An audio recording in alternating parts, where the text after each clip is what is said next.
Bismillahirrahmanirrahim. Alhamdulillahi rabbil alamin. Wassalatu wassalamu ala ashrafil anbiya'i wal mursalin wa ala alihi wa sahbihi ajma'in. Ashhadu an la ilaha illallah wahdahu la syarika lah. Wa ashhadu anna Muhammadan abduhu wa rasuluhu. Allahumma salli wa sallim ala nabiyyina Muhammad wa ala alihi wa sahbihi wa man tabi'ahum bi ihsanin ila yaumiddin amma ba'd. Assalamu alaikum warahmatullahi wabarakatuh.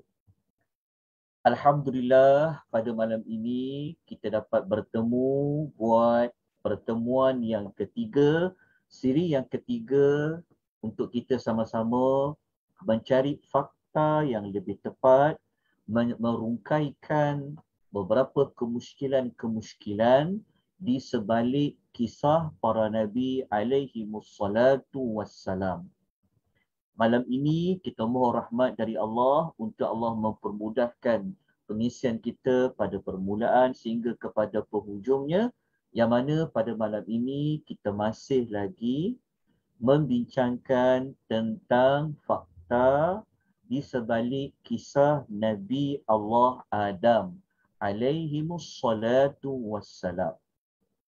Sebelum kita pergi kepada perbincangan kita pada malam ini, izinkan saya memaparkan tentang senarai silibus yang kita akan pelajari sepanjang pertemuan kita minggu yang pertama dan minggu yang ketiga hari Isnin selepas Isyak ini, yang mana kalau tuan-tuan dan puan-puan kita telah menyebutkan tentang apakah senarai para Nabi yang kita akan belajar, yang mana kalau tuan-tuan lihat maklumat ini berada pada nota yang pertama. Dekat nota yang pertama ada disenaraikan kisah-kisah Nabi yang kita akan pelajari sepanjang pertemuan kita hari Isnin ini. Berapa siri saya tidak dapat jelaskan secara muktamad, yang mana yang pastinya kita sekarang sedang membincangkan topik Nabi Allah Adam alaihi wassalam yang ada 20 isu, ada 20 kemusykilan yang kita nak rungkaikan berkaitan dengan kisah Nabi Allah Adam alaihi wassalam. Ini malam ni adalah siri ketiga. Bermakna kita telah lalui siri yang kedua, kita telah melalui siri yang pertama. Daripada 20 kemusykilan, 20 isu kisah Nabi Adam ni, berapa yang kita dah belajar? Baik. Kita tengok pada senarai bab dan tajuk-tajuk yang ada pada senarai pembelajaran kita. Okey, kalau kita lihat pada kisah Nabi Allah Adam, tadi saya sebut ada berapa isu? Ada 20 kesemua isu. Alhamdulillah, dengan rahmat Allah, kita telah selesai tajuk asal usul nama Adam alaihissalam. Adakah dia itu adalah bahasa Arab ataupun bukan bahasa Arab? Kemudian pada minggu lepas, Alhamdulillah, iaitu maknanya siri yang kedua, maafkan saya. Pada 2 minggu lepas, pada siri yang kedua, kita telah selesai mempelajari tentang pengulangan ayat tentang penciptaan Nabi Allah Adam alaihi wassalam, yang mana ayat-ayat ini sebenarnya menyebutkan tentang apa? Tentang penciptaan Adam daripada tanah, sehinggalah Adam itu diciptakan oleh Allah. Penghujungnya adalah yang kita bentangkan pada 2 minggu lepas.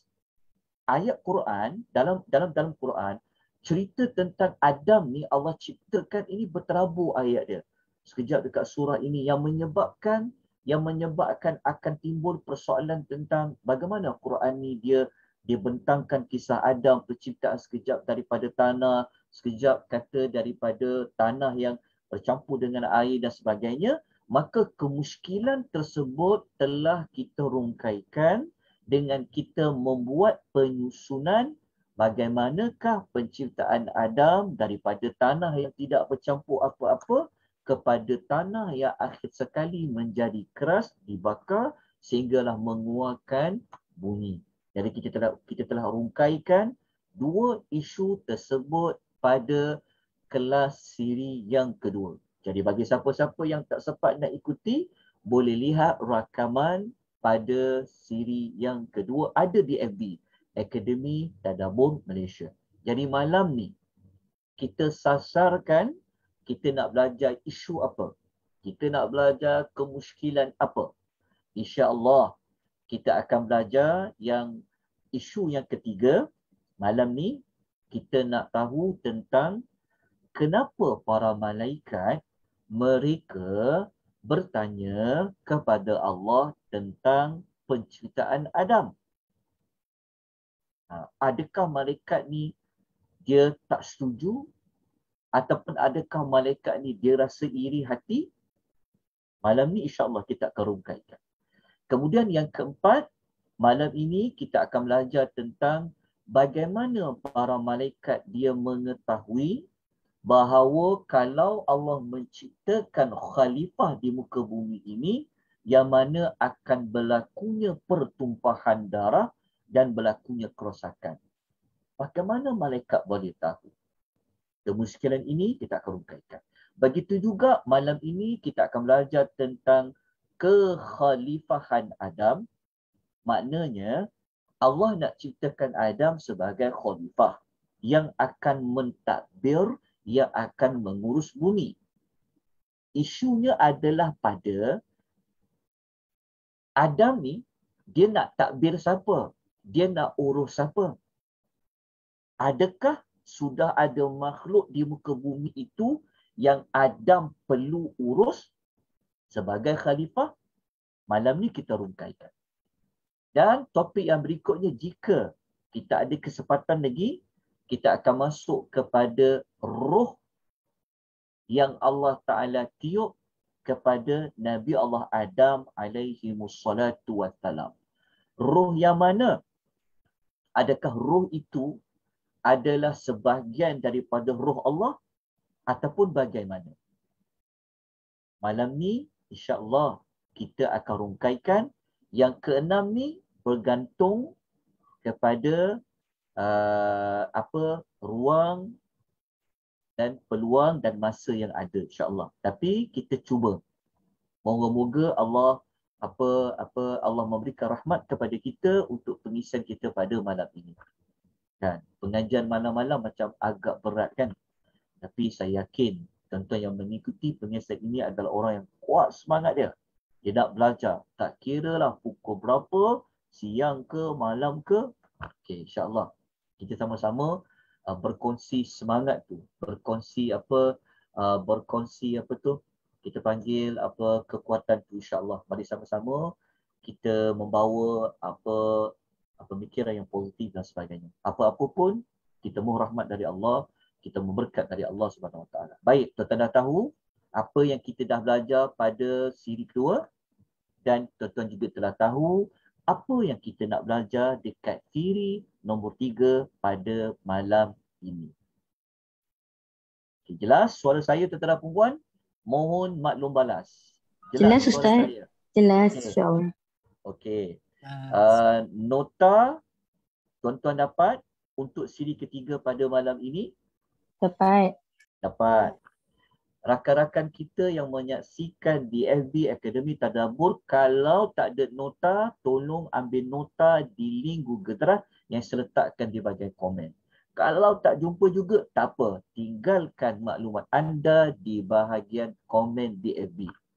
Jadi jangan sampai ada mana rakan-rakan kita yang ikut pengisian ini tidak ada rujukan. Baik Okay, kita teruskan. Masa kita berjalan. Okey. Ini saya dah sebut tadi, dah belajar pasal apa, tak perlu saya ulang. Okey, kita masuk kepada isu kenapa para malaikat tu dia bertanya kepada Allah tentang penciptaan Adam. Ayat 30 dalam suratul Al-Baqarah. Okey, dalam suratul Baqarah ayat nombor 30. Allah Subhanahu wa taala berfirman. Ayat ni rasanya semua orang dah selalu dengar dah. Ayat 30. Jadi, kalau orang tanya kita, kenapa Allah Ta'ala ciptakan kita di muka bumi ni?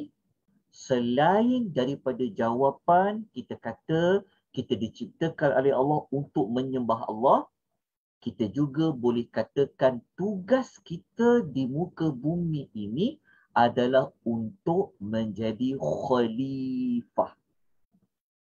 Kita memegang tugas, menyambung tugas apa yang ada pada Nabi Allah Adam. Jadi ayat 30 ni lah yang menyebut tentang khalifah. Tu yang kadang-kadang kita jumpa kindergarten kan, dia kata little Caleb. Sekarang ni bagus. Anak-anak kita memang kita kena ajar pada dia tentang dia tu siapa. Dia tu adalah little Caleb.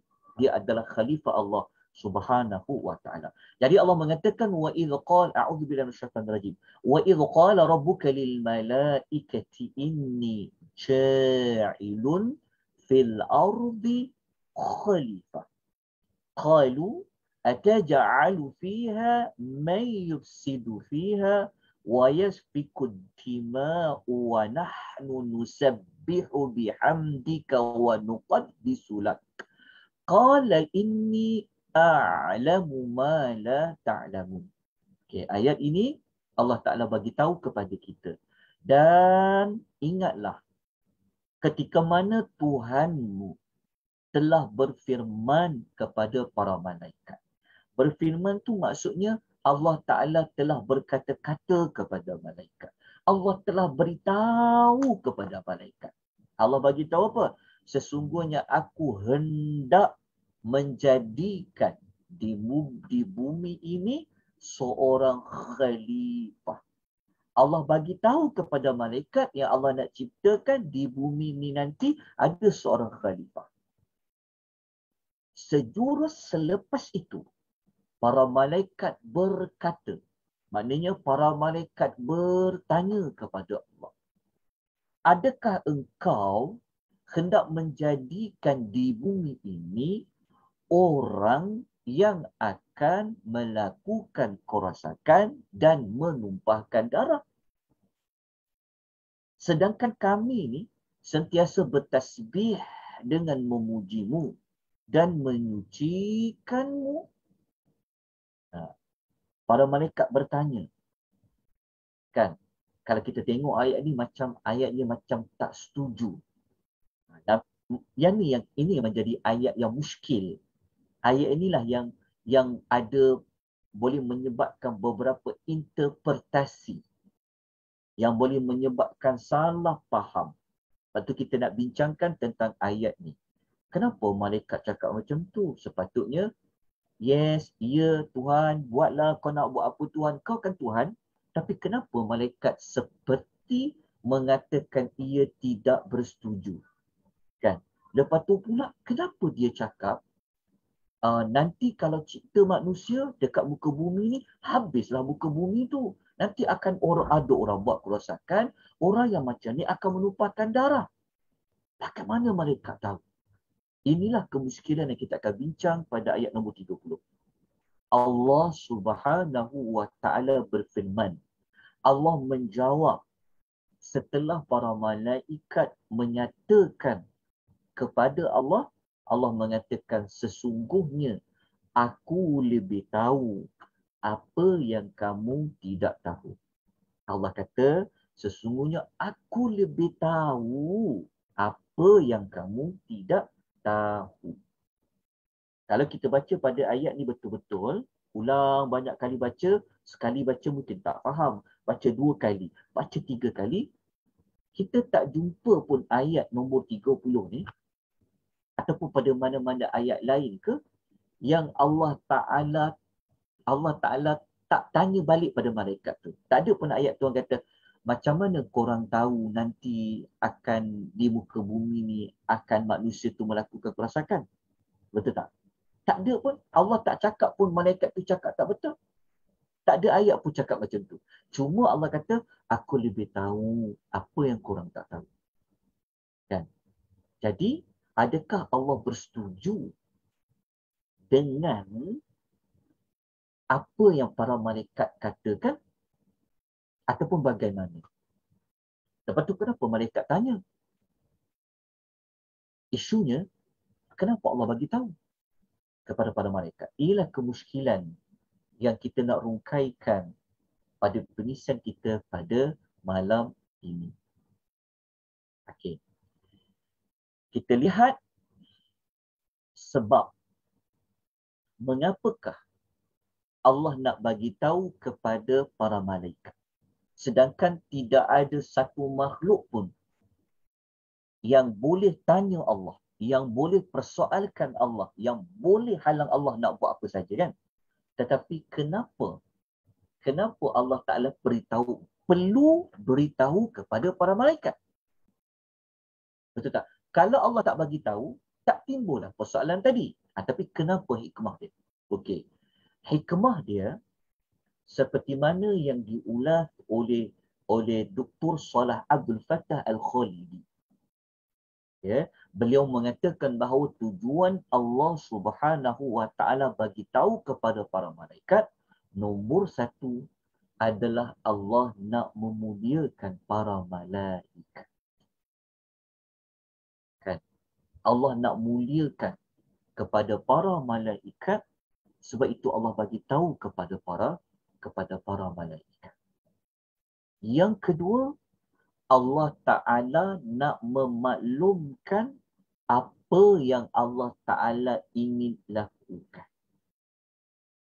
Supaya para malaikat ni tahu kan apa sebenarnya yang berlaku. Apa yang mereka perlu buat selepas tu nanti. Nah, sebab itu Allah ciptakan para malaikat ada tugas dia. Ada sebab dia. Jadi apabila Allah Ta'ala bagi tahu kepada para malaikat, ya Allah nak ciptakan seorang khalifah, hikmahnya dua perkara ini seperti mana yang dinukilkan oleh Dr. Salah Abdul Fattah Al-Khalidi. Kan? Allah bagi tahu. Dalam masa yang sama sebenarnya nak mengangkat kemuliaan manusia itu sendiri ya. Betul tak? Kalau benda tak penting, kenapa nak bagi tahu? Jadi Allah yang memberi tahu kepada para malaikat. Ini kemusykilan awal yang kita dapat pencerahan dekat situ. Allahu Ta'ala alam. Ini adalah nukilan Dr. Salah Abdul Fattah Al-Khalidi. Okey. Sekarang kita pergi kepada jawapan kan. Okey. Kalau malaikat tak setuju pun. Contoh kalau malaikat tak setuju pun, Allah Ta'ala tetap tak akan ciptakan khalifah? Itu soalan dia. Kan? Allah bagi tahu. Kan? Allah bagi tahu pada malaikat. Malaikat baru tahu. Kalau Allah tak bagi tahu kepada malaikat, Allah akan ciptakan khalifah. Maksud saya macam ni. Allah ciptakan khalifah setelah bagi tahu ke? Ataupun Allah boleh ciptakan khalifah tu tetap akan ada walaupun Allah tak bagi tahu pada malaikat. Kita faham tak soalan saya? Maksud dia, kita dah dapat jawapan. Kenapa Allah perlu bagi tahu pada malaikat nak ciptakan khalifah? Kita dah sebut dah hikmah dia. Tetapi, kalau kita baca ayat ni betul-betul, kalau Allah tak bagi tahu pada malaikat pun, memang Allah akan ciptakan khalifah kat muka bumi. Macam mana kita nak tahu? Kita baca ayat 30 baru kita tahu. Oh, Adam nak dijadikan sebagai khalifah. Sebagai khalifah di muka bumi. Betul tak? Kalau Allah tak bagi tahu pun, sebenarnya memang, maksudnya kalaulah malaikat dibangkang ke, malaikat tak bangkang ke, okey, malaikat tak bersetuju ke, sebenarnya khalifah tu tetap Allah akan jadikan. Macam mana kita nak tahu? Kita tengok ayat ini. Perhatikan baik-baik ayat. Ayat yang kita baca tadi, Allah sebut ja'ilun. Allah tak kata sa'aja'alu. Patah balik pada ayat. Allah kata, وَإِذْ قَالَ رَبُّكَ لِلْمَلَائِكَةِ إِنِّي جَاعِلٌ فِي الْأَرْضِ. Allah guna ja'ilun fil ardi. Allah tak kata inni sa'aja'alu fil ardi. Dekat sini dia bagi jawapan. Okey. Apa beza? Okey. Apa beza ja'ilun dengan sa'aja'alu? Okey, beza dia. Kalau Allah guna perkataan sa'aja'alu, sa'asa tu maksudnya akan dijadikan. Okey, kalau kita tengok tengok ayat ni. Okey. Kalau ayat tu aku hendak menjadikan. Aku hendak menjadikan tu ja'ilun lah. Tapi kenapa Allah tak guna begini? Kenapa Allah tak guna sa'aja'alu? Sa'aja'alu tu maknanya akan aku jadikan. Tetapi kenapa Allah guna ja'ilun? Apa beza dia? Kalau Allah guna sa'aja'alu, kata kerja sekarang, present tense ataupun fa'lul mudhari'. Okey, berbeza ja'ilun. Ja'ilun ni adalah kata nama. Apa beza kata kerja dengan kata nama? Kalau kata kerja, dia akan melibatkan waktu. Ni. Dia akan terikat dengan waktu. Jelas? Faham? Kalau kata nama, ia akan membawa makna selama-lamanya. Dia berbeza tu. Okey, selama-lamanya. Maknanya sampai bila-bila. Itu kata nama. Contoh. Okey. Pelajar.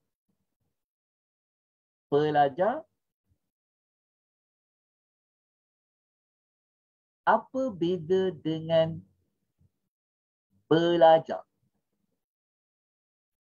Apa beza? Belajar dengan pelajar. Setiap pelajar, dia akan belajar. Betul? Title dia tu pelajar. Maknanya, dulu dia belajar, sekarang dia belajar, akan datang dia belajar. Selama-lamanya dia tu pelajar. Jelas? Tapi kalau sedang belajar ataupun telah belajar, kalau dia kata kerja belajar, dia sedang buat apa tu? Dia sedang belajar. Maknanya belajar tu terikat dengan waktu. Mungkin masa tu je dia belajar. Besok dia tak belajar dah. Betul tak? Mungkin semalam dia belajar, hari ini dia tak belajar. Sebab kalau kata kerja, nama pun kata kerja. Kata kerja tu bila, waktunya bila, maka dia terikat dengan waktu. Sedangkan kita belajar, waktu ni kan dia terbahagi kepada apa? Ada waktu yang telah buat, telah berlalu, past tense. Ada waktu sekarang, ada waktu akan datang. Itulah perbuatan. Kalau guna kata kerja ataupun perbuatan, dia akan terikat dengan waktu, maknanya belum strong lagi, belum kuat lagi untuk mengatakan selama-lamanya. Jadi kalau kita kata, oh dia tu pelajar. Maksudnya, sebut dia pelajar, maknanya sampai bila-bila lah dia belajar aja. Berbeza. Dengan belajar. Boleh jelas tak? Allah tak kata inni sa'ajalu. Allah tak kata aku akan menciptakan, menjadikan. Tetapi Allah kata sesungguhnya aku jailun. Maksudnya Allah kata sesungguhnya memang Allah Ta'ala telah tetapkan untuk jadikan. Sebab tu kalau jailun membawa makna apa? Tetap dan benda tu pasti akan berlaku. Berbeza dengan ayat akan jadikan. Dapat beza tak? Faham ke tak faham ni malam-malam gini? Boleh tuan-tuan? Jelas? Jelas Ustaz. Jelas. Faham. Okey, faham. Okey, maksudnya jelas bermakna sebenarnya kalau bermakna Allah nak ciptakan khalifah tadi tu, kalau malaikat tak setuju sekali, contohlah kan, kita faham ayat tadi, nampak macam tak setuju, tapi kita akan ulas kenapa tak setuju tu. Kita ambil mudah faham lah. Kalau malaikat tadi, dia tak bersetuju, kan, bahawasanya khalifah tu akan melakukan keburukan, kan. Sebab orang sebenarnya nanti kalau salah faham, orang akan attack malaikat tu. Kenapa malaikat ni? Kan tak setuju pula Allah Ta'ala buat memandai-mandai je. Sebenarnya, kalau malaikat tu dia tak setuju ke, tetap khalifah tu Allah akan jadikan dekat muka bumi tu. Macam mana kita tahu? Sebab ada perkataan ja'ilun, bukan sa'ajalu. Itu jawapan dia. Tapi kenapa Allah nak bagi tahu juga?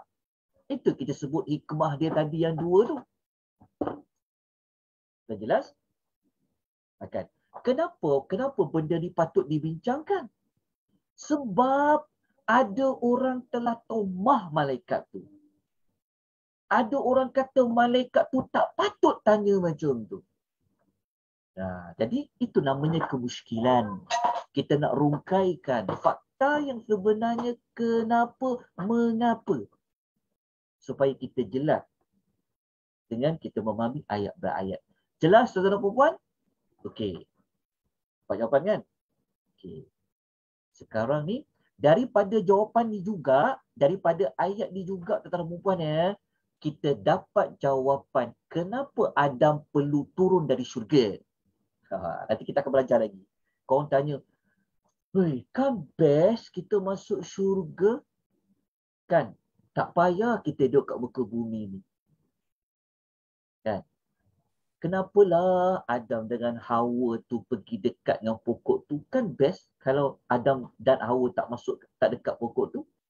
Sebenarnya kalau kita baca ayat, tak. Tempat Adam dalam syurga tu, itu bukan tempat dia tinggal buat selama-lamanya. Tak. Sebenarnya tempat tinggal Adam, hidup dia tu sebenarnya dekat muka bumi. Macam mana kita tahu? Jailun fil ardi. Lepas tu kenapa dimasukkan Adam ke syurga? Kenapa tak turun ke muka bumi? Ada sebab. Tu tunggu. Sampai pada tajuknya kita akan ulas. Kenapa Adam tu dia turun di muka bumi?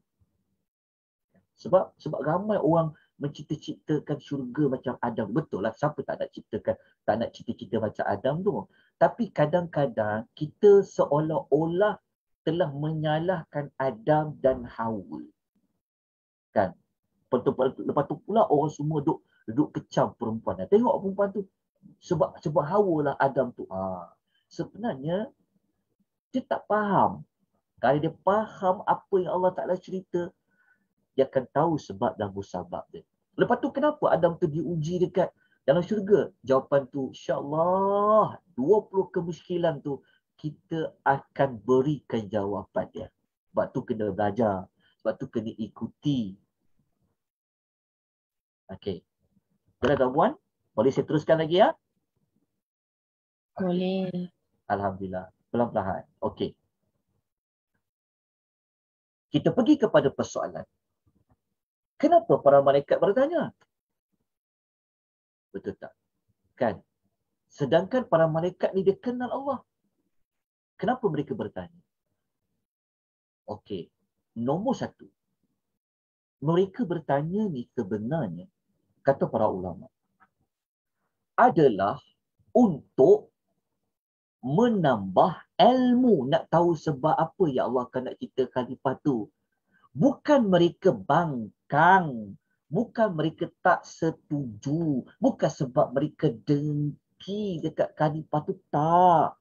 Mereka tanya tu, kita nampak ayat dia kalau baca sekali imbas, tengok literal ayat, memang nampak macam tak setuju.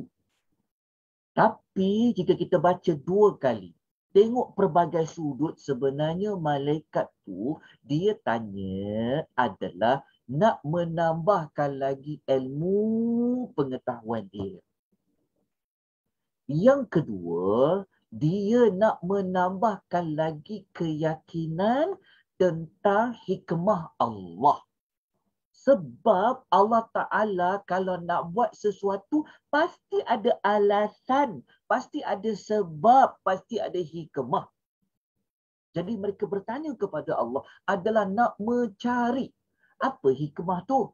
Mereka tahu Allah Ta'ala ni kan akan buat sesuatu, pasti ada hikmah. Jadi nak tambahkan lagi keyakinan tu, maka mereka bertanya kepada Allah Azza wa Jalla. Kejap lagi saya akan nukilkan apa ulasan para ulama kata. Okey, jelas tuan-tuan. Okey. Kalau nak kuat lagi fakta ni, kan, kalau orang tanyalah, kan, lepas tu kenapa para malaikat tak cakap sami'na wa ata'na? Kenapa malaikat tak cakap kami dengar, kami taat, ataupun ikutlah kau ya Allah? Kenapa? Kita tahu memang ayat tu tak ada lah macam tu. Tapi kita nak rungkaikan persoalan tu, kita dapat jawapannya. Okey, kita nak kuatkan dengan ayat Quran yang menunjukkan para malaikat ni mereka tak pernah bantah Allah. Tak pernah bangkang pun Allah Ta'ala. Mereka takkan buat sesuatu benda yang mendahului Allah. Nak tahu buktinya? Okey, kita baca dalam surah Al-Anbiya. Kalau kita baca dalam suratul Anbiya, ayat 26-27, muka surat 324, ayat ni kita tengok dekat sini. Dekat ayat nombor 27 ni. Kan? Okey, siapa yang dah ikuti kelas siri malaikat setiap hari Ahad petang, tak akan dapat kenal lagi malaikat. Tentu tak akan dapat jawapan. Oh, rupa-rupanya dia tanya bukan nak bangkang. Bukan tak setuju. Sebab itu belajar pasal malaikat tu. Jadi, kalau kita baca dekat ayat nombor 27, selepas Allah puji malaikat ni apa? Malaikat ni adalah ibadun mukramun. Malaikat ni adalah hamba-hamba yang Allah muliakan. Mulia malaikat ni. Allah mengatakan mereka adalah mukramun. Mereka ni mulia. Kan? Lepas tu Allah kata malaikat ni apa? La yasbiqunahu bil qawli wa hum bi amrihi ya'malun. Mereka, maknanya malaikat ni tidak pernah mendahului Allah dengan perkataan, dan mereka pula sentiasa melaksanakan perintah Allah. Apa makna mereka tidak mendahului Allah dengan perkataan? Mereka tak pernah buat apa yang Allah tak pernah suruh. Maksudnya, mereka tak pernah buat apa yang Allah tak pernah suruh lah. Mereka akan buat apa yang Allah suruh. Mereka takkan pandai-pandai menyampaikan wahyu, pokok tambah kalau Allah tak minta sampaikan. Tidak ada satu perkataan pun mereka akan mendahului Allah. Kalau kita baca ayat ni, malaikat ni memang taat. Lepas tu kenapa dia tanya tadi tu? Kenapa dia tanya tentang kenapa kau nak ciptakan khalifah kat muka bumi, boleh menumpahkan darah, nanti sekian.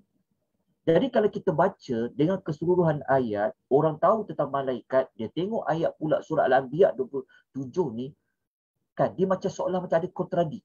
Kata tak pernah mendahului Allah dengan perkataan. Tapi kenapa ayat tadi tu seperti tak bersetuju? Itulah kita mencari hikmahnya. Malaikat bukan dia tak bersetuju. Malaikat dia bertanya sebab apa? Sebab dia nak dapat, dia nak tambah ilmu, dia nak tahu kenapa Allah buat. Dia nak tambahkan lagi keyakinan. Hikmah Allah Ta'ala tu, kenapa dia nak ciptakan? Okey. Jadi kita dapat bersihkan tentang malaikat. Sebab tu kalau nak kenal malaikat, sejemput tentang belajar ikut kelas malaikat hari Ahad petang jam 2.30. Cuma waktu petang lah. Kuat semangat dan tak kuat semangat je nak ikut kelas belajar pasal malaikat. Okey. Dah dekat situ? Okey. Kalau nak kukuhkan lagi lah, mungkinlah saya sekadar penyampai saja. Mungkin orang kata itu ustaz cakap. Okey. Saya akan wakilkan tuan-tuan dan perempuan apa kata para ulama yang muktabar. Okey, saya ambil contoh ulasan Ibnu Katsir. Okey, ini ulasan Ibnu Katsir. Ibnu Katsir ketika dia mengulas pasal malaikat tadi tu, dia cakap macam ni. Dia kata wa qaulul malaikati hadza laysa ala wajhil i'tiradi ala Allah wala ala wajhil hasadi li bani Adam. Ibnu Katsir kata ucapan malaikat tu bukanlah sebagai penentangan terhadap Allah, bukan sebab dengki terhadap anak cucu Adam ni, kama qad yatawahhamu ba'dul mufassirin, sebagaimana yang diperkatakan oleh sebagian ulama tafsir. Tuan-tuan, rupa-rupanya bukan orang biasa yang salah faham ayat pasal malaikat tadi tu. Kata Ibnu Katsir, ada di kalangan ulama tafsir yang misinterpretasi, dia misunderstanding, yang mengatakan malaikat tu merujuk kepada perbangkangan, ada macam negatif kepada apa yang malaikat tu tanya. Itu yang Ibnu Katsir kata apa? Tak, dia tanya tu bukan sebab dia tentang Allah, bukan dia tak setuju, bukan dia dengki, dia kata. Bukan ulama tafsir macam tu. Maksudnya sebagaimana yang diperkatakan oleh sebahagian ulama tafsir. Ya. Memang ada kadang-kadang berlaku misunderstanding. Okey. Lepas tu Ibnu Katsir dia jelaskan kedudukan malaikat tu. Dia kata wa qad wasafahumullahu ta'ala bi annahum la yasbiqunahu bil qaul. Ibnu Katsir dia kata mereka ni malaikat ni telah disifatkan Allah sebagai makhluk yang tidak mendahului Allah dalam ucapannya, iaitu tak pernah tanya sesuatu yang Allah tidak izinkan. Tadi kita baca dah tadi ayat tadi kan. Jadi kita dapat lagi maklumat apa malaikat tak mendahului ucapannya dengan ucapan. Kenapa malaikat tidak mendahului Allah dengan ucapan? Ibnu Katsir menerangkan, iaitu la yas'alunahu syai'an lam ya'zal lahum fihi. Iaitu apa? Malaikat ni dia tak pernah tanya Allah sesuatu yang tidak Allah izinkan untuk bertanya. Lepas tu dia tanya tu, kenapa? Sebab tu kita kena merungkaikan kemuskilan kenapa malaikat tu bertanya. Sedangkan pada hakikatnya, kita baca surah Al-Anbiya tadi, malaikat tak pernah mendahului dalam sesuatu perkara selain sebelum Allah Subhanahu wa Ta'ala. Jadi kenapa dia tanya? Maka Ibnu Katsir bagi jawapan. Wa innama huwa su'alu isti'lami wastikshafin 'anil hikmati fi dzalika. Dia tanya tu maksudnya untuk minta penjelasan dan keterangan tentang hikmah yang terdapat pada penciptaan khalifah tu. Macam kita sebut awal-awal tadi itulah. Kenapa mereka nak tanya? Mereka nak jelas lagi. Mereka nak tahu hikmah dia. Kenapa kau nak ceritakan khalifah? Bukanlah bermakna malaikat tu nak tentang Allah. Bukan nak dengki kepada Adam. Tak, bukan sebab tu, kata Ibnu Katsir rahimahullahu ta'ala alaihi. Jelas, saudara perempuan? Dia kalau nak kuat lagi tentang malaikat ni kan, mungkin orang tak puas hati lagi pasal malaikat ni. Tuan-tuan kena ikut ke sini pasal malaikat tu. Tuan-tuan akan setuju dengan ulasan Ibnu Katsir. Okey, jelas tuan-tuan perempuan ya? Okey. Kita pergi kepada ulasan, sekali lagi ulasan Ibnu Katsir ya. Tapi saya ambil dalam kitab satu lagi. Ni satu kitab lagi. Dalam kitab Al-Qasas Al-Qurani. Kitab ni banyak dijual di Malaysia.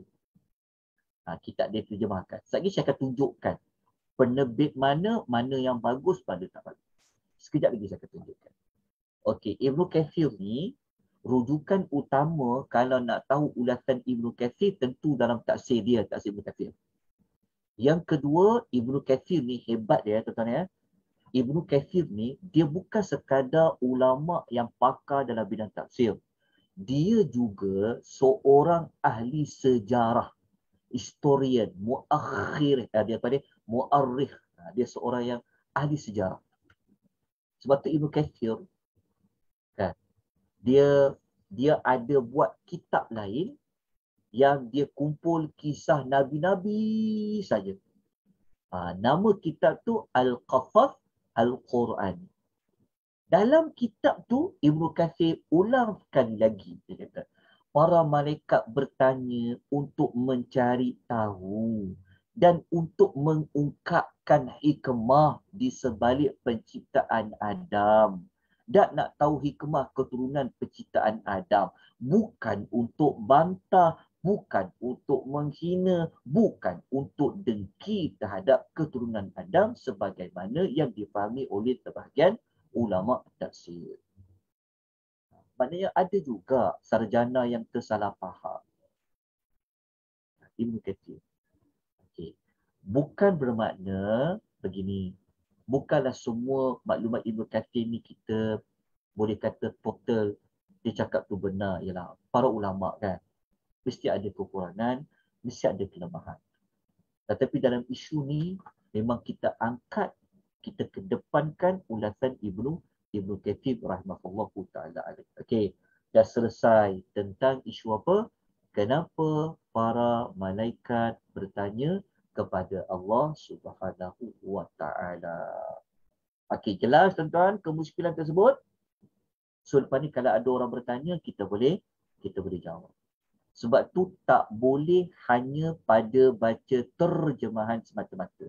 Kalau kita baca terjemahan semata-mata, memang kita akan nampak jelas ayat yang para malaikat bertanya, adakah engkau hendak menjadikan di muka bumi orang yang melakukan kerosakan dan merupakan darah, sedangkan kami tak macam tu. Kami bertasbih dan kami memuji. Adakah malaikat kata mereka bertasbih, mereka memuji Allah, mensucikan Allah, orang yang kau nak cipta tu ya Allah melupakan darah. Adakah malaikat hina? Adakah para malaikat merendahkan darjat khalifah tu? Kalau kita baca terjemahan nampak boleh jadi misunderstanding. Kan kalau kita baca memang kita boleh faham. Dah ayat ni kan terang-terang cakap macam tu. Sebab tu tak boleh hanya baca pada terjemahan saja. Tambah-tambah lagi isu tentang malaikat. Tambah-tambah lagi isu pasal para nabi. Sebab tu kita kena bawa tajuk ni kerana kita nak menjaga kemuliaan para nabi. Dahlah cerita para nabi banyak masuk Israiliyat. Lepas tu cara faham para nabi tu banyak yang kadang-kadang boleh menjatuhkan martabat para nabi.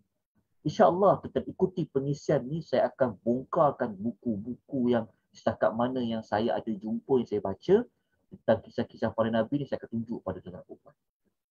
Kita ikuti, kita mohon rahmat dari Allah untuk Allah Ta'ala bantu kita. Pengisian ini. Okey. Kita terus pergi kepada yang berikutnya. Okey, ni contoh buku. Okey. Buku asal dalam bahasa Arab, kisah para nabi ni kat sinilah. Ni, Qasasul Anbiya Ibnu Katsir. Okey, ni kitab Arab dia. Di Malaysia ni, sebenarnya bukan kat Malaysia je, sebenarnya banyak terjemahan Indon dah terjemah kisah para nabi ni, ada banyak penerbit. Okey. Ada, ni kita boleh dapat kat Shopee lah. Kan Shopee kan. Saya sejak pandai guna Shopee ni, saya beli banyak buku. Wow. Sebenarnya saya memang tak pandai guna beli online ni tuan-tuan. Betul saya cakap terang, saya memang tak malu. Tapi selepas saya pandai guna Shopee ni kan, saya beli online, Masya Allah. Senang dia dapatkan buku. Okey. Begini. Ini kitab terjemahan. Ini kitab terjemahan Ibnu Katsir ni. Okey, kitab ni siapa ada miliki kitab ni? Kitab terjemahan kisah para nabi ni. Dekat sini ada kelebihan. Dia ada versi tahqiq. Tahqiq ni apa? Dia ada versi buat semakan. Dia ada buat kajian lagi tentang yang kita Arab ni. Nombor hadis, dia akan bagi banyak lagi explanation tambahan. Itu nama tahqiq. Boleh dapat yang ni. Okey. Lepas tu kalau yang kita beli yang ni, yang gambar yang ensiklopedia kisah para nabi ni, yang ini memang tak menyaring langsung maklumat dalam kitab Ibnu Katsir. Dia terjemah semua sekali dalam Ibnu Katsir. Dia terjemah, dia bawa semua, dia tulis dalam kitab terjemahan ni. Nanti waktu kita belajar, kita akan bongkarkan. Dia begini, Ibnu Katsir, dia bawa juga riwayat Israiliyat banyak dalam buku dia. Ada juga riwayat Israiliyat kan. Kitab menterjemah dia terjemah semua. Dia terjemah semua. Semua yang apa yang Ibnu Katsir itu telah terjemahkan. Lepas tu tak ada buah tahqiq dan sebagainya. Dia tak baca kitab ni. Okey. Lepas tu yang satu lagi ni. Tengok gambar satu lagi. Kalau yang ni, kalau yang ni dia ada buat saringan. Kalau yang Pustaka Imam Syafi'i ni yang diringkaskan oleh Syekh Salim bin Aid Al-Hilali, dia buat saringan. Dia tak terima semua dalam kitab Arab ni. Dia maksudnya Syekh Salim bin Aid Al-Hilali, kitab Arab juga ni asalnya. Dia saring maklumat dalam kitab yang asal. Dia tidak, maksudnya dia pilih, dia buat pilihan lagi. Mana fakta yang boleh dinukilkan, mana fakta Ibnu Katsir yang tak perlu ambil. Tapi dalam kitab ni dia ambil 100% dalam kitab Arab. Nanti saya akan tunjukkan tuan-tuan dan perempuan. Setiap satu kemusykilan yang ada, nanti saya akan tunjuk pada tuan perempuan. Jadi tuan-tuan ada yang mana? Kalau pada pandangan saya peribadi, kalau tuan-tuan dan puan-puan memang ada ilmu tentang pengajian Islam, boleh memang ada ilmu tafsir. Kalau tuan-tuan nak baca, nak tahu apa riwayat Israiliyat, mana yang betul, mana tak betul, boleh baca terjemahan yang ni lah. Tetapi saya bimbang, kalau orang awam, dia baca buku ni tanpa ada guru, tanpa diikuti kelas yang formal, dia akan ambil maklumat-maklumat yang sangat jauh daripada fakta. Israiliyat banyak juga. Kan? Tetapi yang saya syorkan, kita beli yang ni. Yang ini jadi 2 jilid, dia telah saring. Dia tak cerita semua maklumat yang dalam Ibnu Katsir. Yang ini saya tak dapat cadangkan lagi sebab saya tengah membelik-beliknya. Tengah-tengah duk baca lagi. Yang kat sini. Boleh beli yang ni. Ramai juga kadang-kadang orang guna buku ni. Tapi kalau baca buku ni, isu pada terjemahan satu isu lah. Nanti saya akan tunjuk isu terjemahan dengan kitab Arab dan kitab tu. Okey, lepas tu dia bawa semua maklumat. Jadi kalau orang membaca, baca, takut nanti dia ambil maklumat yang salah.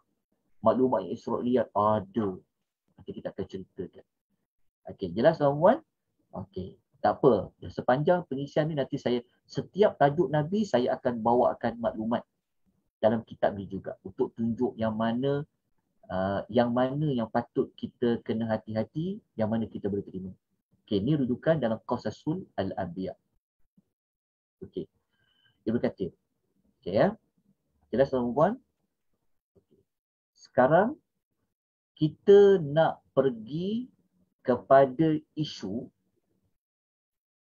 kenapa para malaikat tu mereka boleh tahu, okey, macam mana mereka boleh tahu bahawa di muka bumi nanti akan ada orang yang wayasfikud dima. Kita nak cek jawapan ni. Bagaimana mereka tahu yang nanti khalifah tu akan melakukan kerosakan dan menumpahkan darah. Macam mana malaikat tahu? Isu dia. Macam mana malaikat boleh tahu?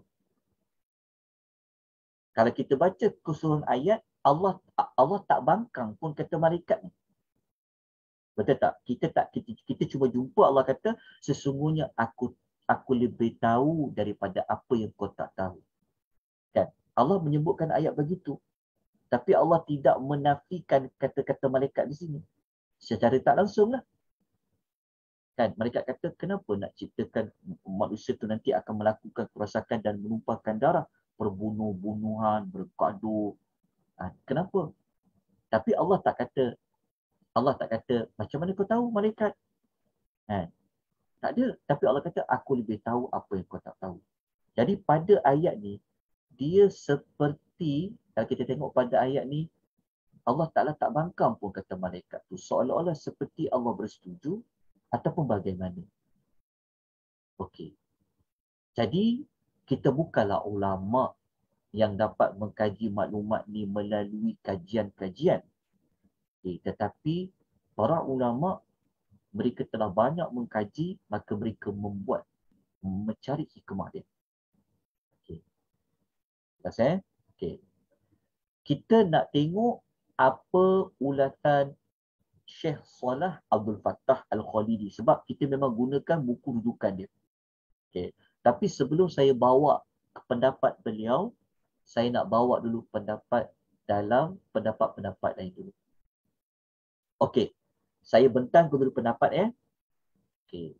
Macam mana malaikat tu dia tahu bahawasanya nanti ada orang yang akan menumpahkan darah, melakukan kerosakan di muka bumi. Okey. Pendapat pertama kata. Okey, ada nota kan? Kan ada nota tak? Ada kan? Okey. Pendapat pertama kata malaikat tu tahu berdasarkan maklumat yang Allah bagi tahu. Ini pendapat pertama kata. Mereka mengetahui berdasarkan maklumat yang Allah bagi tahu. Sekalipun tidak ada mana-mana ayat yang menyebut Allah bagi tahu kepada para malaikat. Ini pendapat pertama. Faham kan? Pendapat pertama ni kata apa? Pendapat ni pertama kata sebenarnya Allah yang beritahu kepada para malaikat tu. Cuma kita je tak jumpa ayat dia. Ini pendapat pertama. Pendapat ni dia didokongi oleh Ibnu Mas'ud radhiyallahu anhu, Ibnu Abbas, Hasanul Basri, Mujahid. Saya terbalik sepatutnya Mujahid bukan Mujahdi. Mujahid, seorang tabi'in. Qatadah, Ibnu Qutaibah. Dalam kitab Zadul Masir Ibnu Jauzi. Bahkan pendapat pertama ni adalah pendapat majoriti ulama seperti yang dinukilkan oleh Syekhul Islam Ibnu Taimiyah dalam Majmu' Al-Fatawa. Pendapat majoriti, kebanyakan para ulama kata sebenarnya malaikat tahu, Allah yang bagi tahu. Okey, pendapat pertama. Okay, sekarang kita pergi kepada pendapat kedua. Pendapat kedua kata, macam mana malaikat tahu? Sebenarnya malaikat tahu sebab di bumi sebelum itu sudah ada bangsa jin. Maksudnya, sebelum Allah nak turunkan Adam tu sebenarnya bumi tu sudah didiami oleh bangsa jin. Ini adalah pendapat Ibnu Abbas juga, pendapat yang lain. Juga pendapat tabi'in Abu Al-Aliyah dan pendapat tabi'in Muqatil.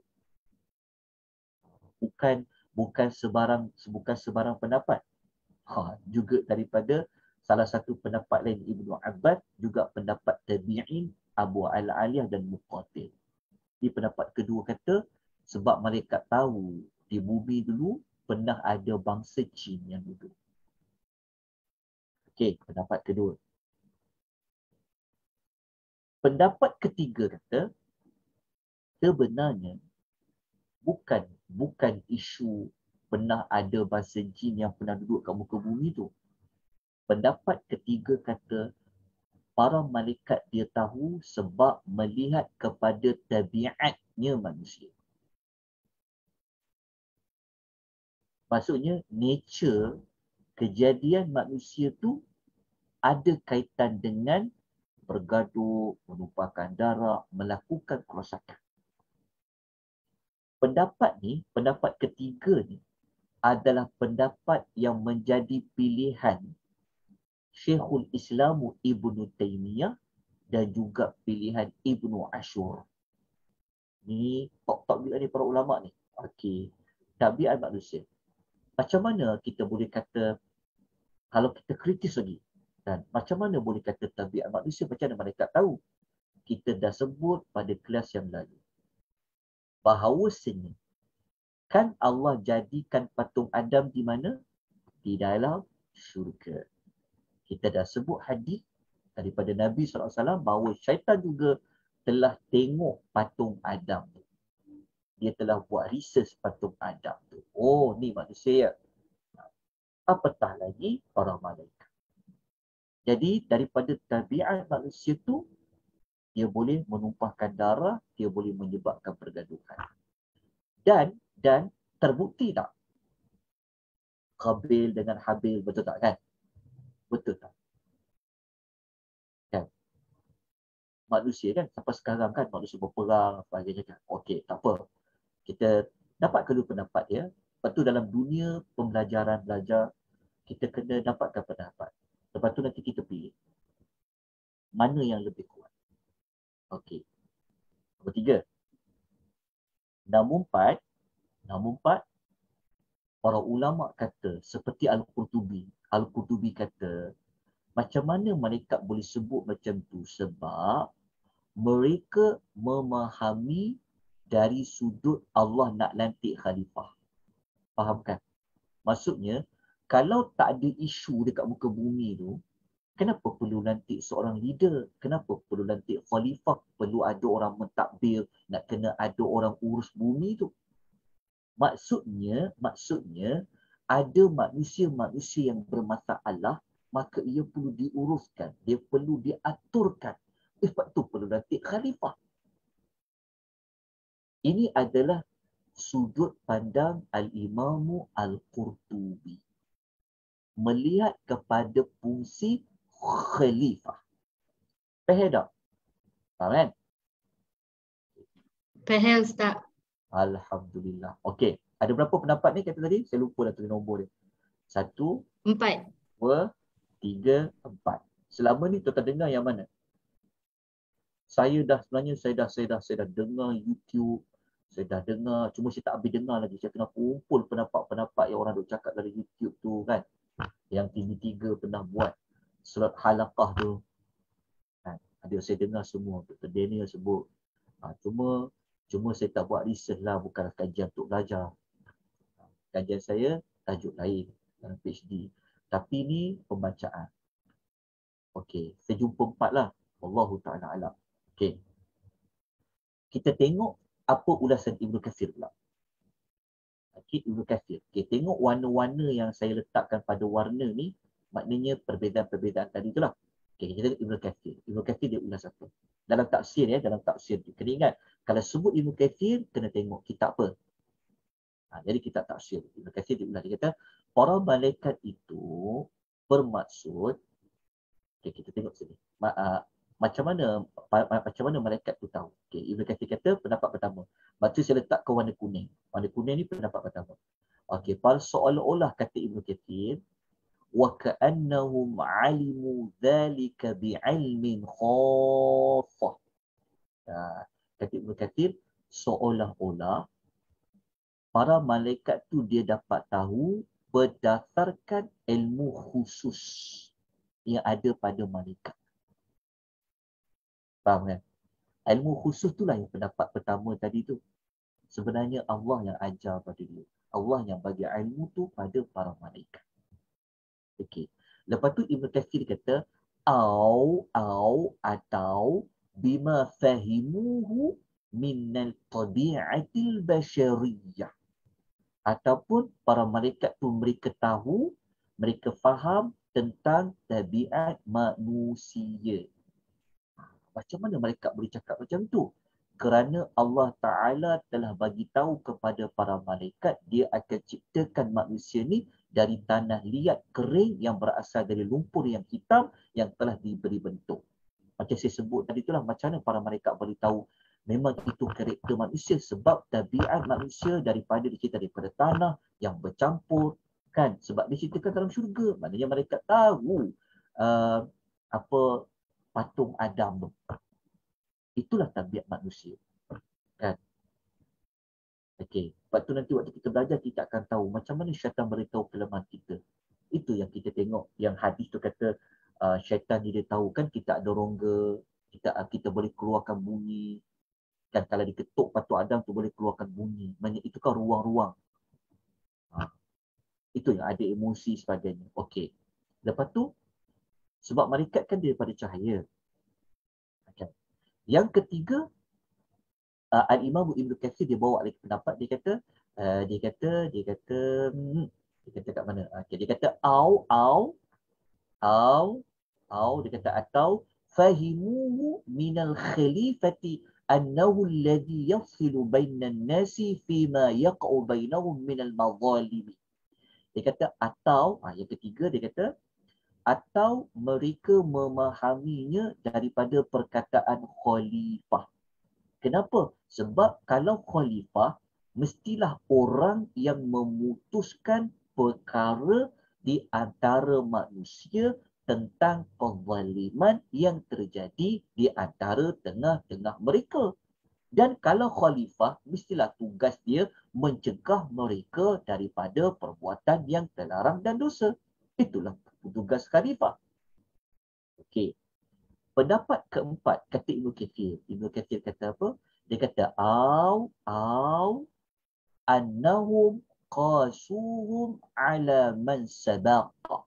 Dia kata atau mereka membandingkan ada manusia dengan makhluk sebelumnya.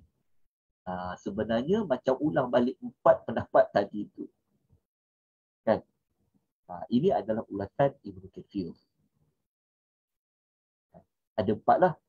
Pertama, kerana apa? Ada ilmu yang khas yang Allah ajar pada malaikat.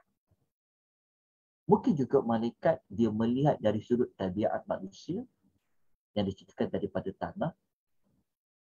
Mungkin juga mereka faham dari sudut fungsi kekhalifahan seperti mana kata Qurtubi.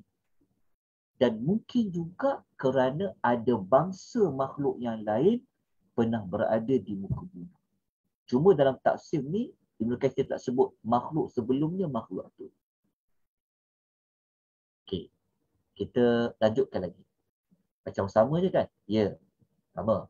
Kita tengok satu lagi ulasan. Okey, ni saya ambil dalam kitab lain. Ni saya ambil dalam kitab Ibn Katsir yang kisah-kisah para nabi ni. Yang kita sebut tadi, kitab yang terjemahannya kisah-kisah para nabi. Okey, bukan kitab tafsir Ibn Katsir, bukanlah kitab tafsir dia, pada kitab lain.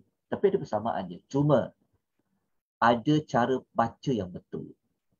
Okey, siapa yang baca kitab kisah-kisah para nabi tadi, tuan-tuan kena faham bagaimana ulasan Ibn Katsir, ingat ya, ketika dia ulas kenapa para malaikat tu tahu, dia tulis macam ni. Kita tengok ayat dia kata. Dia kata qila, dikatakan. Kalau jumpa perkataan dikatakan, maknanya bukan pendapat Ibn Katsir. Sebab tu kadang-kadang ada orang salah faham. Dia kata Ibn Katsir cakap dalam kitab dia Qasasul Qur'ani. Kita yang faham ni kata, ya ke Ibn Katsir kata? Memanglah dalam kitab Ibn Katsir yang tulis, tetapi bukan pendapat dia. Dia cuma quotekan. Dia cuma kata ada pendapat kata. Qila tu dikatakan. Maknanya bukan Ibn Katsir yang kata. Ibn Katsir hanya meletakkan apa orang kata. Tu beza tu. Salah kalau kita kata Ibnu Katsir kata dalam kitab dia. Jadi orang akan ingat itu pendapat Ibnu Katsir. Berbeza kita kata Ibnu Katsir mengkutkan. Ada ulama kata. Berbeza tu. Terjelas kan? Faham tak maksud dia? Ini cara nak memahami sesuatu kenyataan. Adakah kenyataan penulis atau sebagainya? Okay. Jadi Ibnu Katsir dalam kitab Kisah-Kisah Para Nabi, dia tak cakap, dia kata dikatakan. Kenapa para malaikat tahu? Dia kata para malaikat telah menyaksikan kehidupan jin sebelum Nabi Adam diciptakan. Ini yang kita sebut tadi tu lah kan, pendapat yang kata yang ada makhluk lain sebelum Adam tu. Tapi bukan Ibnu Katsir kata, dikatakan. Lepas tu dia bawa pendapat dia kata, ada juga yang kata, Ibnu Katsir kata, para malaikat tu mereka telah nampak maklumat dekat Lauh Mahfuz. Ini macam pertambahan maklumat kan. Maksudnya, diperlihatkan oleh Allah tentang apa yang akan terjadi di Lauh Mahfuz. Tapi Ibnu Katsir dia tidak nyatakan ulama mana yang kata. Tapi dia kata ada pendapat tu kata. Dan satu lagi dia kata, dikatakan para malaikat tu dia dapat tahu sebab mereka telah mengetahui sesungguhnya tidak diciptakan dari bumi ini melainkan orang yang ada perangai macam tu. Ini sama macam yang kita baca tafsir dia tadi tu. Cuma saya tunjukkan tuan-tuan dan puan supaya kalau baca kitab, kalau baca buku, kena hati-hati. Jangan terus ambil maklumat dekat sini. Tulis Ibnu Katsir berkata. Bahaya tu. Kita telah salah faham. Jadi sepatutnya dikatakan.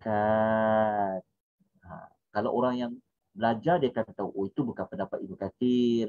Ibnu Katsir menukilkan apa ulama kata. Berbeza kalau Ibnu Katsir kata. Okey.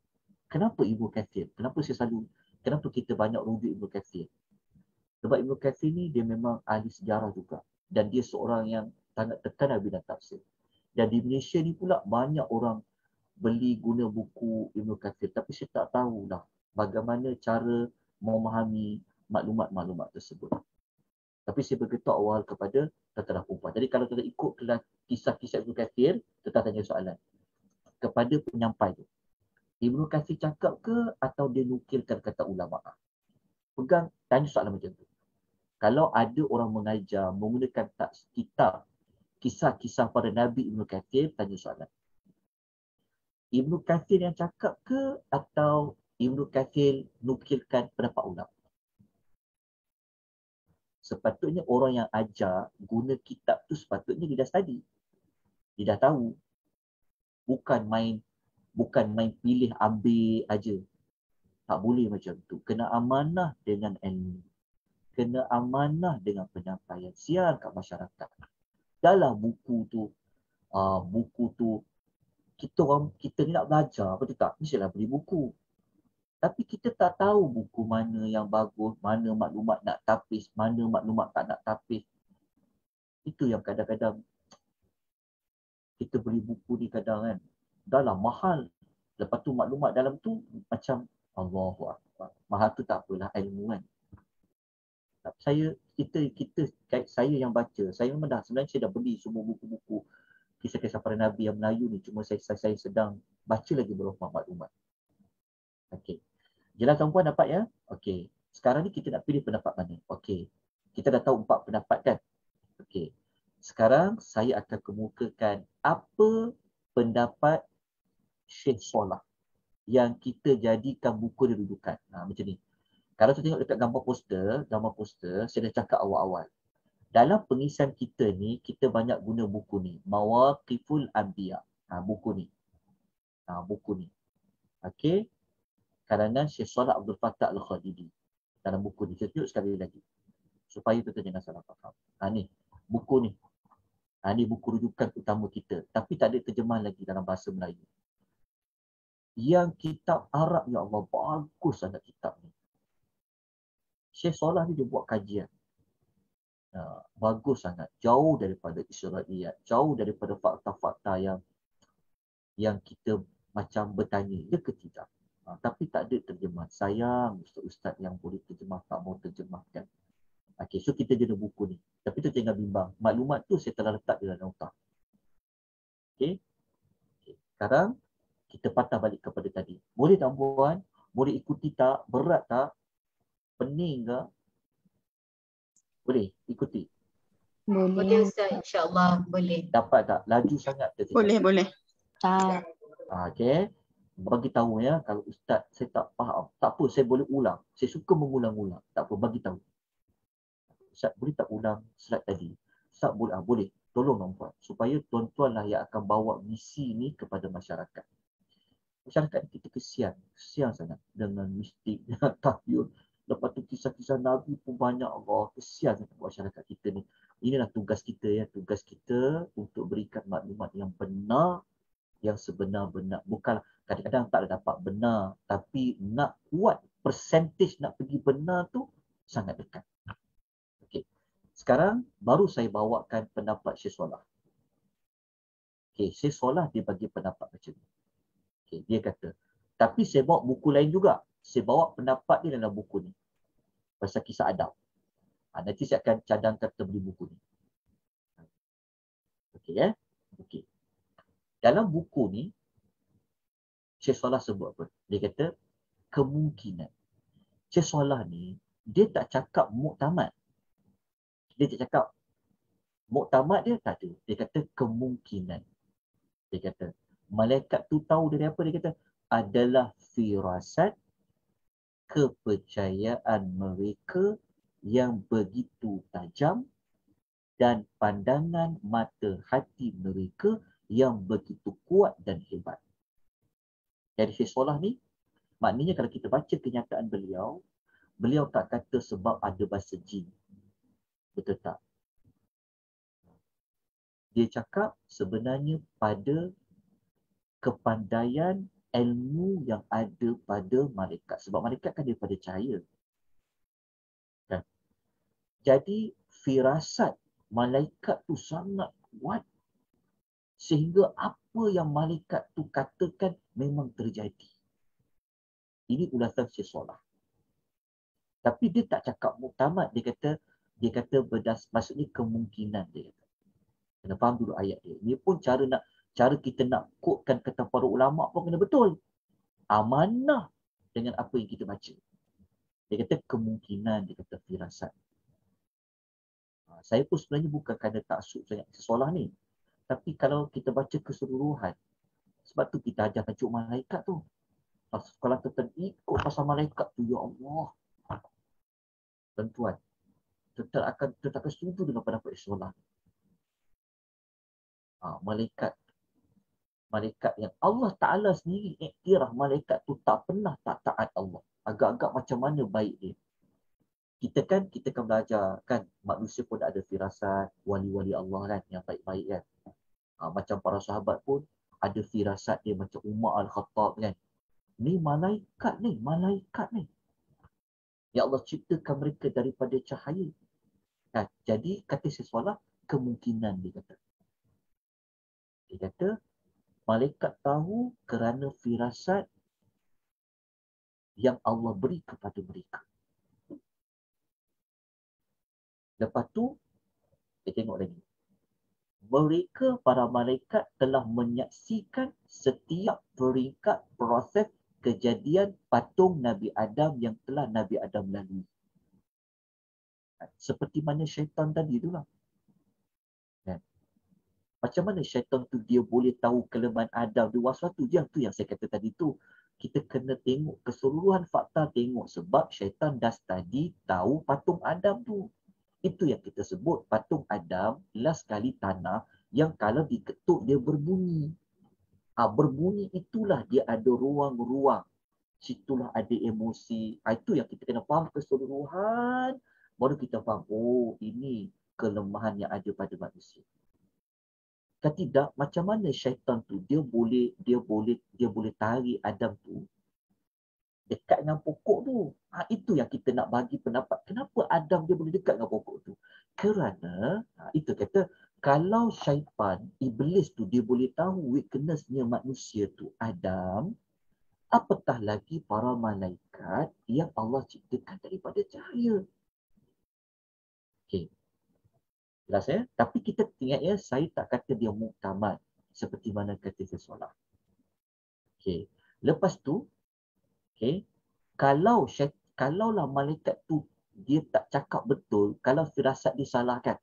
Kenapa dalam ayat tu kita sebut tadi Allah tak kata macam mana kau tahu manusia nak jadikan di muka bumi ni orang lakukan kerosakan? Betul tak? Ayat tu Allah tak pangkang pun, betul kan? Allah tak sebut pun. Allah kata sesungguhnya aku lebih tahu apa yang kau tak tahu. Lepas tu kenapa Allah tak nak beritahu kepada para malaikat? Kita pun dah ulas dah. Kalau tak penting isu tu, kenapa nak bagi kepada para malaikat? Tentu ada hikmah dia. Itu kita dapat dah perkaitan dia. Okey, sekarang apa lagi ulasan Ibnu Salah? Ibnu Salah kata, lepas dia buat ulasan tadi, dia kata macam ni. Ya, dia kata. Mana pula tadi hilang pula. Okey, sekejap. Okey, lepas dia ulas tu, dia cakap macam ni. Dia cakap, kemungkinan juga, tengok, saya solat. Dia bukanlah pegang itu muktamad, dia kata kemungkinan juga, dia kata terdapat pentafsiran yang lain yang kita semua tak tahu kenapa malaikat tu boleh cakap macam tu. Dia kata kemungkinan ada juga penafsiran lain yang kita semua tak tahu kenapa malaikat tu boleh tahu macam tu. Lepas tu saya solat sebut, kami hanya menjelaskan hikmah tersebut berdasarkan kepada pandangan kami, ijtihad kami, takwil dan kemungkinan semata-mata, dia kata. Kita jelaskan, dia kata, bukanlah disebutkan secara yakin dan muktamad. Wallahu a'lam. Itu katanya Syekh Salah. Kita faham tak? Maksudnya Syekh Salah ni dia buat kesimpulan daripada empat-empat ni, kan? Daripada empat-empat ni, dia lebih memilih kepada mana? Kalau kita tengok empat-empat ni, dia dekat kepada yang satu. Ataupun kalau Ibnu Katsir tadi, dia dekat yang pertama ni. Kata Ibnu Katsir, berdasarkan ilmu yang khusus yang Allah bagi kepada para malaikat. Tapi kita pun sebenarnya tak boleh kata 100% pendapat dua ni tak betul, pendapat tiga ni tak betul, pendapat pun tak boleh jugalah. Maksudnya dia terbuka kepada perbincangan. Wallahu ta'ala a'lam. Okey, tuan-tuan. Jelas ya? Kan? Selama ni mungkin kita bertanya-tanya juga.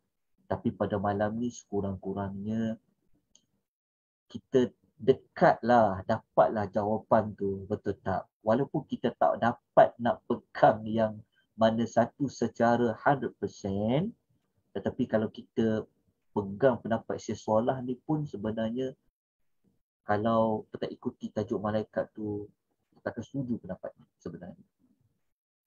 Saya secara peribadi bukan kerana Dr. Salah Al-Khalidi ni, tetapi kerana tajuk malaikat tu memang kita ada modul malaikat tu, kita dapati hebatnya malaikat ni, maka kalau firasat dia tu sudah tentu boleh jadi betul.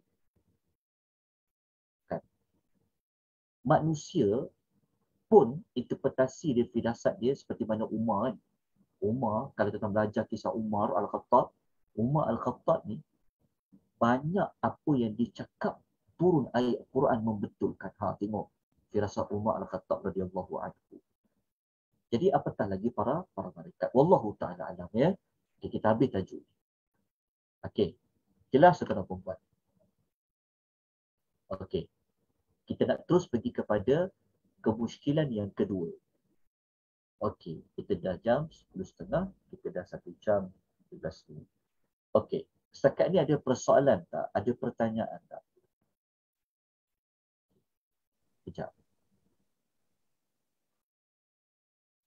Ada pertanyaan? Soalan kita ada. Assalamualaikum. Waalaikumsalam warahmatullahi wabarakatuh. Ya. Ustaz. Ya Ustaz, apa tu saya nak tahu yang kenapa ada perbandingan tu dalam ayat 30 tu kan. Bila malaikat kata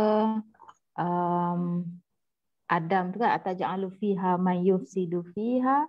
Lepas tu dia banding pula dengan dia, penciptaan fitrah dia ni, wa nahnu nusabbihu bihamdik. Okey. Perbandingan tu macam mana cara nak faham tu Ustaz? Perbandingan tu kerana memang mereka, maknanya mereka nak mengatakan bahawasanya mereka kan dah beribadat kepada Allah. Ada orang rasa memuji Allah. Bukanlah perbandingan tu kita sebut awal tadi, bukanlah untuk memperkecilkan khalifah tadi, tapi mereka cakap macam tu adalah kan mereka tu sendiri kan memang Allah Ta'ala ciptakan, memang bentuk ibadat mereka kan membesarkan Allah, betul tak? Buat kebaikan kan. Buat apa? Mengapa nak ciptakan makhluk yang mendatangkan masalah? Kan? Sepatutnya makhluk itu mestilah makhluk yang sentiasa bagi Allah Ta'ala ni suka kan. Macam kan mereka ada sentiasa bertasbih, sentiasa memuji Allah Ta'ala. Nanti kalau kita baca ayat-ayat lain, setiap saat, setiap detik mereka membesarkan Allah Ta'ala. Mengapa perlu ada manusia yang buat masalah? Kan? Yang lupa kepada Allah, sedangkan mereka tak lupa kepada Allah. Itulah yang dapat saya jelaskan secara ringkas. Ya, baik Ustaz. Maknanya dia mentakzimkan Allah tu lagi lah. Ya, dia mentakzimkan baik. Allah Subhanahu wa Ta'ala. Okey, barakallah fi Ustaz. Wa fiki barakallah. Okey. Boleh kita teruskan lagi dengan satu tajuk, lepas tu kita tamat. Ya. Okay. Dekat dalam chat ada soalan. Dekat dalam FB saya minta maaf tak sempat saya nak tengok dekat FB tu. Okay, tak apa rakan-rakan yang tengok di FB tolong tinggalkan soalan anda di bahagian komen. Okey. Kita pergi satu tajuk. Tajuk ni pendek saja, mudah saja. Ada kaitan dengan tajuk tadi. Kita nak bincang tentang kekhalifahan Nabi Adam alaihi salam. Okey. Tadi kita tahu bahawa Allah memang telah tetapkan, memang Allah Ta'ala nak jadikan seorang khalifah di muka bumi. Betul. Isunya adalah kalau Allah nak jadikan Adam ni sebagai khalifah di muka bumi, siapa yang Adam nak pimpin? Siapa yang Adam nak uruskan? Itu yang timbul pada dua persoalan. Okey, kemusykilan dia, adakah Allah nak ciptakan Adam dekat khalifah tu membawa makna sudah ada makhluk yang ada di bumi yang Adam perlu pimpin, yang perlu Adam jaga mereka, ataupun Allah jadikan Adam ni sebagai khalifah, sebagai pengganti Allah, bermakna Adam ni lah khalifah pertama di muka bumi. Maksud dia walaupun tak ada manusia yang perlu Adam uruskan, tetapi tetap Allah jadikan khalifah, Adam tu menjadi khalifah yang pertama. Kan? Sebab isu khalifah ni, kalau tak ada siapa yang nak diurus, nak dijaga, yang nak ditadbir, kenapa perlu bagi tugas khalifah tu? Adakah boleh membawa makna dah ada dah makhluk kat muka bumi tu yang perlu Adam uruskan? Ataupun bagaimana? Okey. Kalau mengikut Syekh Saleh Abdul Fattah, beliau memilih pendapat inilah. Kenapa? Kerana tiada dalil, tiada nas dalam Al-Quran ataupun hadis yang menunjukkan Adam dia kena urus satu makhluk yang memang dah already ada kat muka bumi itu. Tidak ada dalil, tidak ada fakta hadis ke yang menyebut tentang sudah ada makhluk di muka bumi. Lepas tu kenapa Allah nak jadikan Adam khalifah? Okey, Adam nak jadikan Adam sebagai khalifah tu sebagai Adam ni sebagai pencetus dia.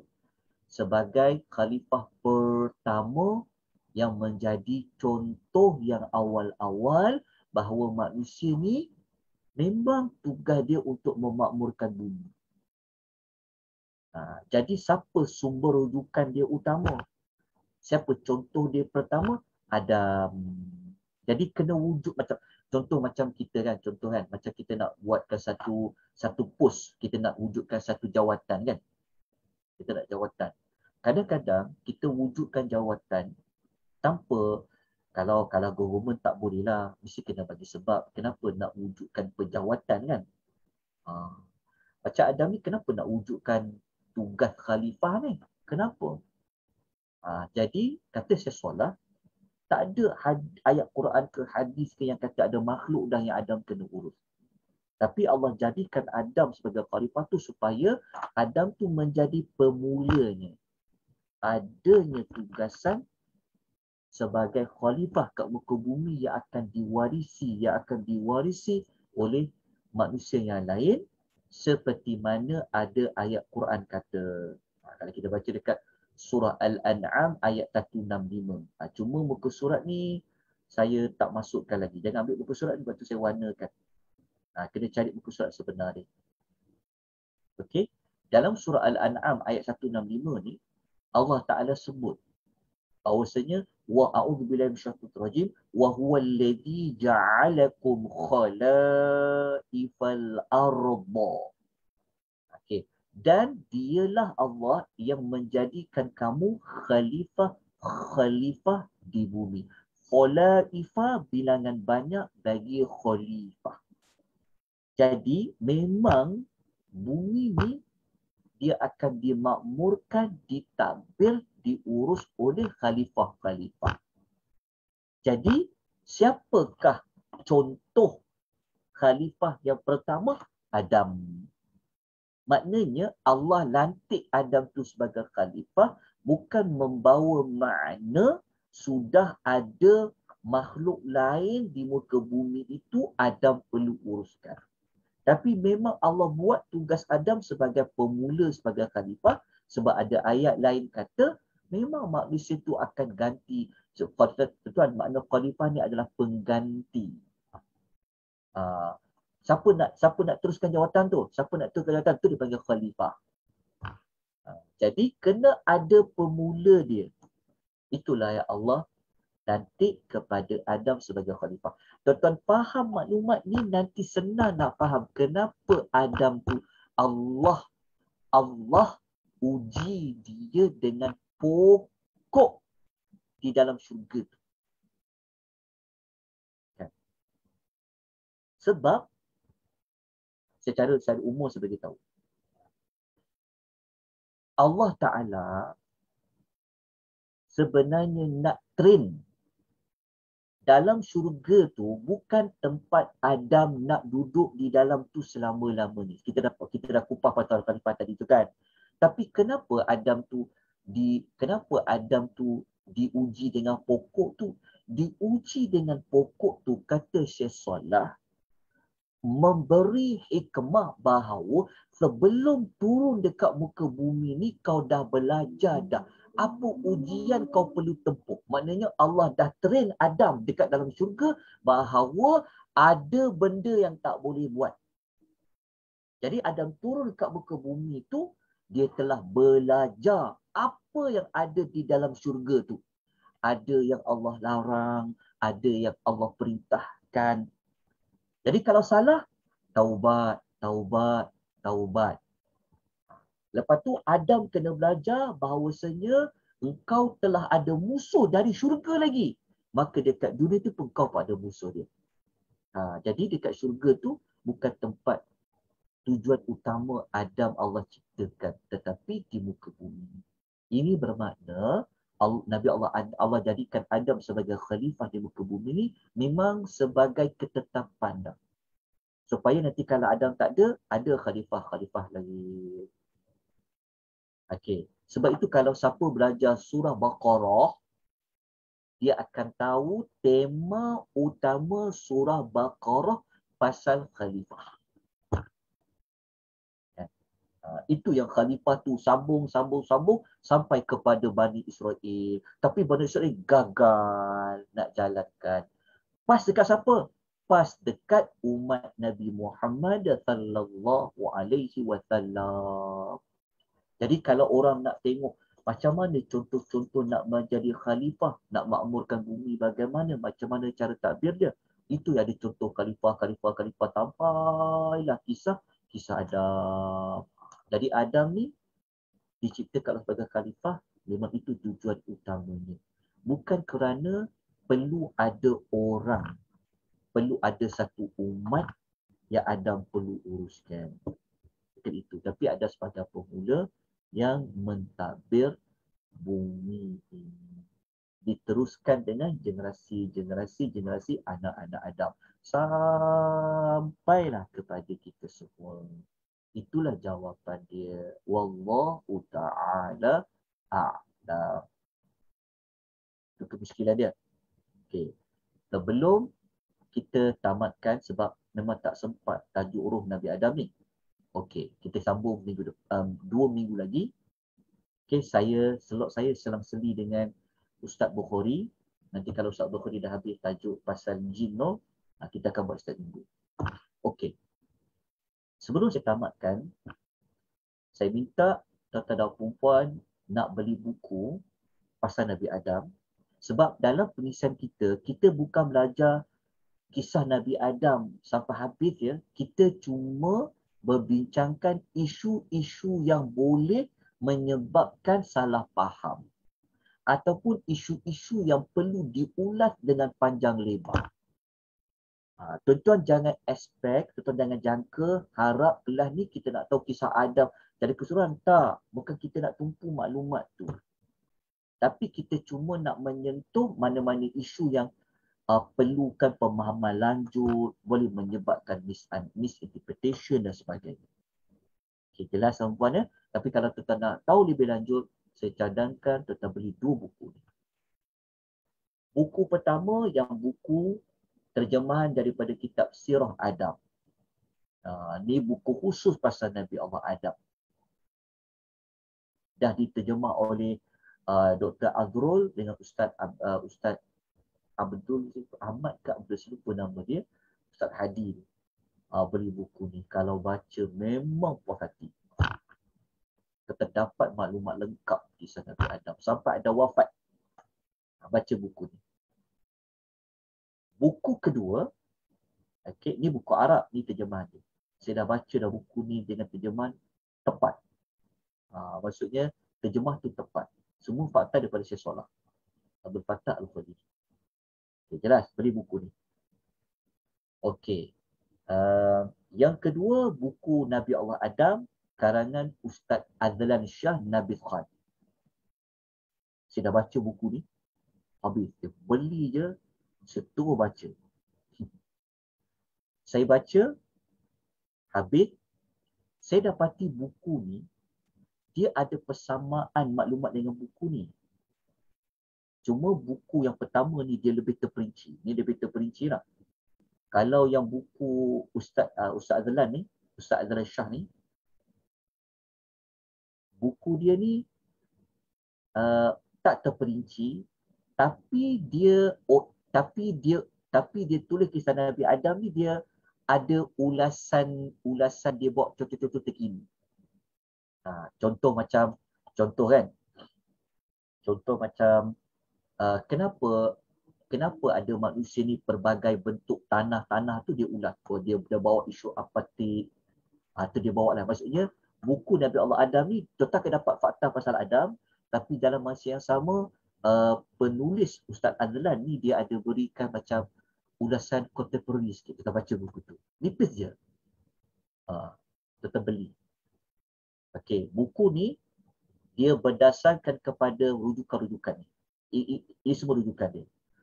Dia rujuk buku Al-Qasas Al-Qurani karangan Abdul Fattah Al-Qadiri. Pengarang yang sama ni, pengarang yang sama kepada buku yang kisah Adam tadi tu. Tapi ni kitab lain. Saya baca, saya tahu dah.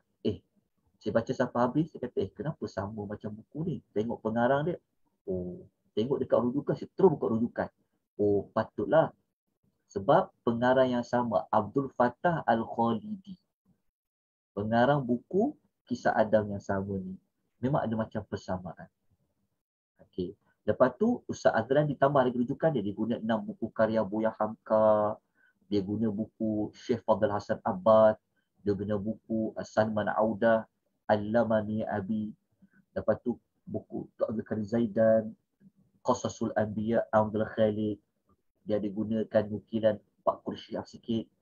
Lepas tu dia ada bawa buku, saya nak sebut pun susah ni, Nawah Hariri, 2 karya buku dia. Ni dekat, dia dekat rujukan. Sebab itu kalau kita beli buku, tengok pada rujukan. Kalau tuan-tuan dah kenal pengarang tak apa. Dia pertama-pertama boleh tengok pada pengarang. Dia ni siapa? Okey. Lepas tu tengok pada rujukan.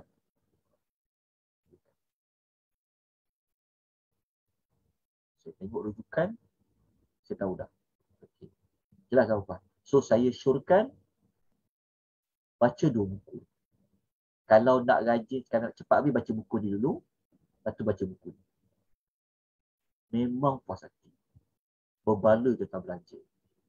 Kan? Kadang-kadang dah boleh ke kedai-kedai buku kan, manfaatkan. Online pun ada rasanya, semuanya online lah. Okey. Kalau ada siapa-siapa ada buku kisah Adam yang lain, kalau tuan-tuan nak boleh berkongsi, tuan-tuan kongsi, bagi tahu pada saya, nanti saya belikan. InsyaAllah saya cuba baca. Dia sebenarnya kisah Adam ni, dia ada dalam buku ni, dia ada dalam buku ni juga. Buku lain dekat buku ni. Dia macam ni. Ni dalam buku ni ada yang terjemahan Qasasul Anbiya ni. Sebab ni kan kisah-kisah para Nabi, tentu ada kisah-kisah Adam. Cuma cerita dia tidak sedetail dalam buku yang khusus fokus tentang Nabi Allah Adam alaihi salam. Belajar tuan-tuan. Siapa nak belajar psikologi, siapa nak kenal manusia, nak kenal watak manusia, belajar tentang bapa kita macam mana. Itulah manusia. Belajar buku ni. Baca buku ni. Memang puas hati. Okey. Jelas tuan-tuan perempuan? Ada soalan tak? Nanti 2 minggu lagi kita akan sambung tentang ruh tadi. Ada isu pasal ruh Adam. Okey. Ada pertanyaan? Ustaz. Ya. Cik, nak tanya, kan syurga neraka ni Allah ciptakan terlebih dahulu kan sebelum ciptaan manusia kan. Jadi maksudnya memang Allah dia dah plan awal lah sebenarnya. Manusia akan maksudnya jadi khalifah dekat muka bumi ni semua kan. Ya. Betul. Itu yang kita sebut tadi yang Ja'ilun tu.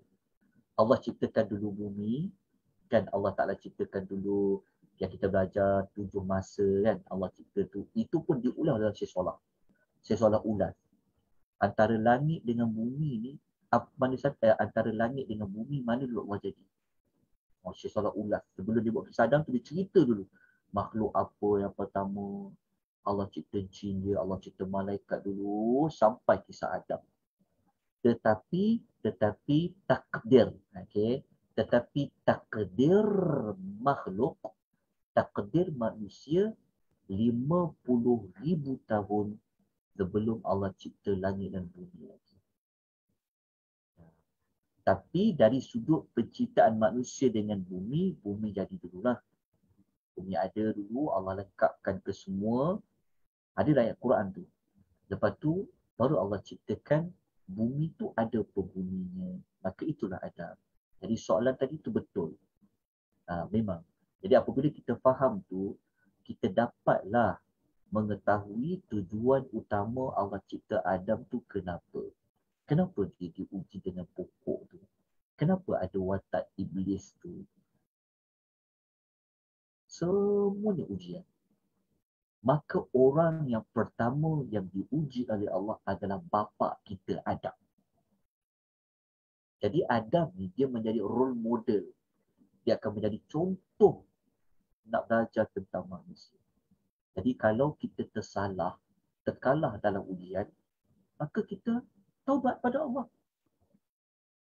Seperti mana Adam. Tapi nak hidup muka bumi ni musuhnya siapa? Musuhnya adalah syaitan. Iblis, syaitan. Sebab tu kita kena belajar lengkap tentang pasal jin tu. Itu yang saya buatkan, minta Ustaz Abdullah Bukhari present tajuk jin tu. itu juga kita buat kelas tajuk tentang malaikat.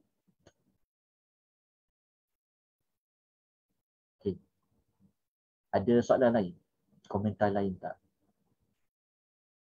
Kita dah pukul 11 dah. Masya Allah. Terima kasih tuan-tuan perempuan kerana boleh lagi sampai ke waktu ini. Baik, ada mana-mana pertanyaan, persoalan yang lain? Saya tengok sekejap dekat komen yang ada tak soalan. Okey, tak ada soalan. Okey, kalau macam tu tak ada tak soalan. Okey, kalau macam tu tak ada soalan. Okey, insya-Allah kita jumpa 2 minggu lagi ya. Minggu depan hari Isnin, ikuti pengisian oleh Ustaz Abdullah Bukhari. Kemudian minggu yang satu lagi tu, minggu ketiga tu, insya-Allah kita sambung dengan kemuskilan yang berikutnya. Baca dulu nota yang diberikan. Kalau boleh, beli buku seperti yang saya cadangkan tadi. Dan kalau ada kawan-kawan, rakan-rakan, perempuan yang ada buku pasal Nabi Allah Adam, tolong kongsikan. InsyaAllah kita sama-sama dapat manfaat. InsyaAllah. Aqulu qouli hadza wa astaghfirullahal azim. Wabila taufiq wal hidayah. Wassalamualaikum warahmatullahi wabarakatuh. Subhanakallahumma wa bihamdika asyhadu an la ilaha illa anta astaghfiruka wa atubu ilaik.